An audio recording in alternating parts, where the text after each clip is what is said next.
Tippy time with Damies, Top Cat here and welcome back to the channel. With set stat tiers, it's harder than hard to make our Heart of Inmost light shine like a bleached starfish, as we need a solid balance of melee, grenade and class energy. At first I had high hopes with that tightly woven perk in the artifact that grants us both increased class ability and grenade stats, but it clunked more like a broken record when I wanted some classic Concord Dawn. Thankfully though, I did find two such builds with Arc and Stasis, giving me more fists and feet than a human centipede. With the Heart of Inmost Light, when we use our grenade, melee or barricade, it'll empower our other two abilities. This will boost both their speed and strength. You'll come in 4 seconds, but you'll shoot her into the headboard. The idea is to loop from one ability to the next within a 5-second window to empower the next ability. The melee gets a 10% bonus, then a 20%, and regenerates at 400, then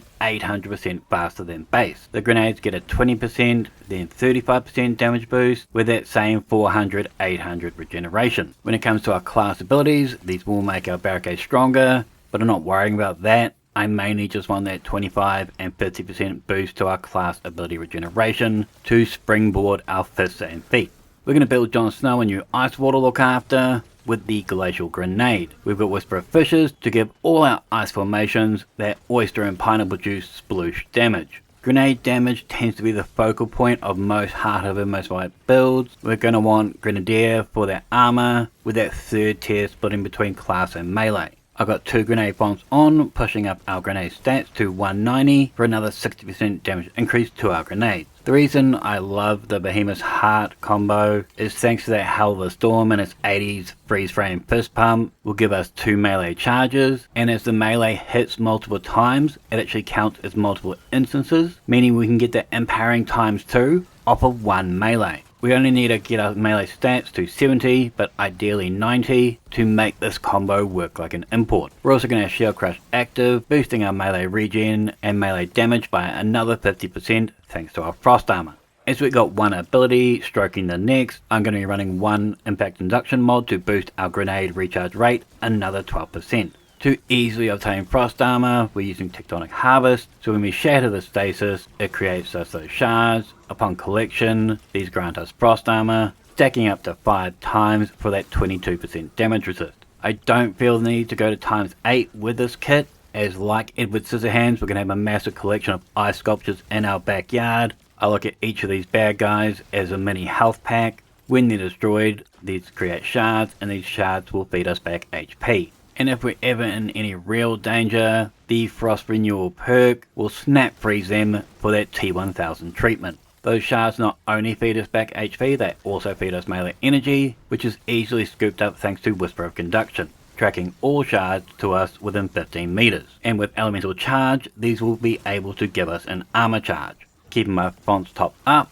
so I can hurl out more icy pops at Cabal. And we have that perk of Refresh Threads and Elemental Coalition, so every time we sphincter up those stasis shards, they're going to feed us bonus ability energy. Now we've got Hunger equipped. This increases our melee gains from each of our stasis shards. It is well worth that negative 20 melee stat, as those shards can feed us anywhere from 10 to 75% of our melee charge back. And we then have Whisperer shards, so whenever we shatter a stasis crystal, whether that from a grenade, melee or super, it'll boost our grenade recharge rate by another 500%.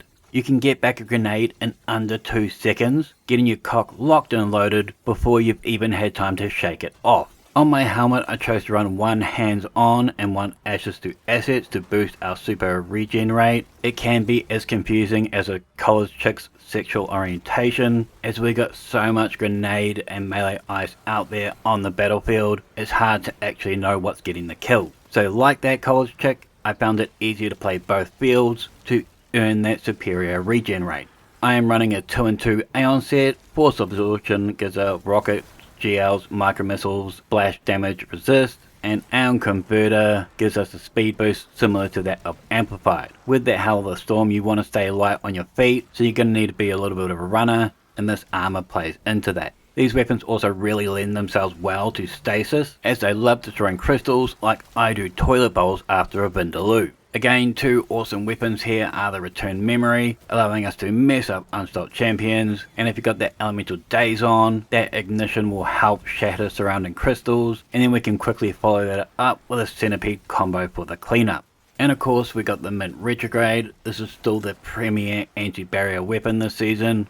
Both of these weapons are going to work like they're doing it for a green card with the energy acceleration perk in the artifact, where sustained damage with micro missiles will cause kinetic shockwaves, making for even more area of effect damage to our crystals for easier shatters. We round out the kit with the auger. Sometimes we've got so much ice bukkake thrown out there, it's even too strong for us to pass through, so it's nice to have a weapon that can shoot down from above at those targets in the far end of your icicle. And with that Cauterized Darkness perk in the artifact, our solar weapons are going to do increased damage to those frozen souls. For my Frosty Hoyle, feel free to pause here for all my mods, fragments and artifact, but there will be a dim link in the description down below. But I do also want to show you just how good the Hoyle is on our Arc Titan. This will run quite similar in terms of our mods, but not all are the same. We're still using a grenade font, but just the one, pushing that stat up to 170, but we're still leaning into the grenade as our primary antagonist. We're still running Elemental Charge mod to collect those Ionic Traces. We do have that combo of Elemental Coalitions and Refresh Threads in the artifact, so we can create more of those traces from more sources and have them feed us back more ability energy. Our Pulse Grenade is going to be as reliable as a Toyota but hurt like Godzilla. We're using the Touch of Thunder aspect, so our Pulse Grenade throws out Ionic Traces as it damages targets, whilst increasing in damage over time. We have that Shock Fragment giving our grenade spam a jumper cable to the Scrote effect, and with Magnitude this is going to make our grenades linger, taking our Pulse Grenade from 6 to 8 pulses. We're again utilizing Shield Crush, so once we're amplified, our grenades regenerate faster and are going to hit 50% stronger. To earn amplified, we're of course going to be using the knockout aspect, whereby wounding or breaking shields is going to fuse our melee with arc energy, making it both hurt more and restore us health and give us amplified. As these infused melees actually count as charged melees, it means we can utilize them to chain our empowered Hoyle stacks. For our melee, I felt the Thunderclap played best, particularly when you're dealing with champs and chunkies. The other two melees are quite speed based. The clap allows us to cock it back, giving our bad guys enough time to pray whilst we absorb some damage and then full release. I enjoyed running it with the Farah Shoddy hand cannon, solid unstopped weapon, and the fact it has 1-2 punch on it, we can boost up our melee strength another 75%. But the one weapon I really wanted to use with this kit was the Seraphim Haze. First and foremost, I want a stasis weapon so I can utilize Fever and Chill. So when I land rapid precision hits, it's going to earn me frost armor. This way Shield Crush can swing both ways, buffing both our grenades and our melees. We've got Spark of Recharge, so whilst critically wounded, both our melees and our grenades regenerate 400% faster, netting us some pretty quick slap and pickle. As we've got to get close to use the Seraphim, I would highly suggest running the Spark of Resistance, so whilst we are surrounded, we get that 25% damage resist. Now I like running it with Attrition Orbs for a couple of reasons. First and foremost, we're going to want recuperation mods to heal ourselves. We don't need a lot of health as we do have Knockout doing a lot of the legwork for us. Perhaps legwork isn't the right phrase to use with Knockout.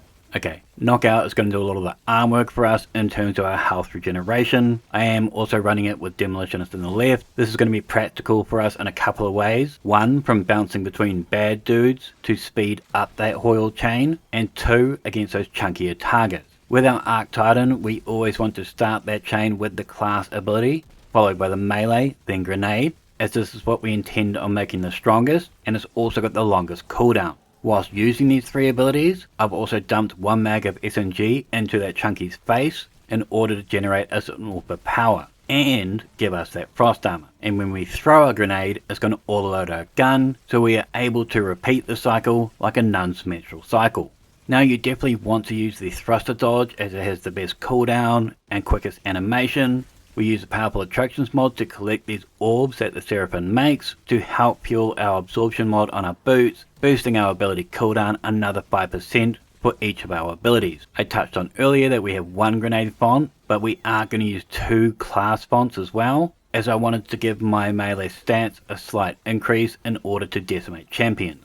The Stasis kit has the ability to slow everything down, but with the arc we really do need to put that nail in the coffin. On our gauntlets we have a two-handed rub and tug with impact induction and focusing strike. This way, with our melee damage, it'll boost both our class and grenade regen by another 12%. When using this kit you can use armor of your choice. I at least opted for a 2-piece of Last Discipline in order to make that reload on the Seraphim Shine. Feel free to pause here for all my mods, fragments and artifacts, but there will be a dim link in the description down below. Both of these kits are solid. Overall, I do prefer the cold coil, but as you behemoth users may already know, there are certain bosses and enemies, like our servitors, that whilst they're in the air, we can't do a whole hell of a lot with our land-based attacks, so do not write off the spark coil. I honestly enjoyed the Hoyle above and beyond our Worm Gods, Synthos and Feedback Fences, as everything is dialed up. I would love to hear your thoughts on the matter though. Make sure to thumb it if you dug it, sub if you're new, and as always, tippy tie my damies, what a tie.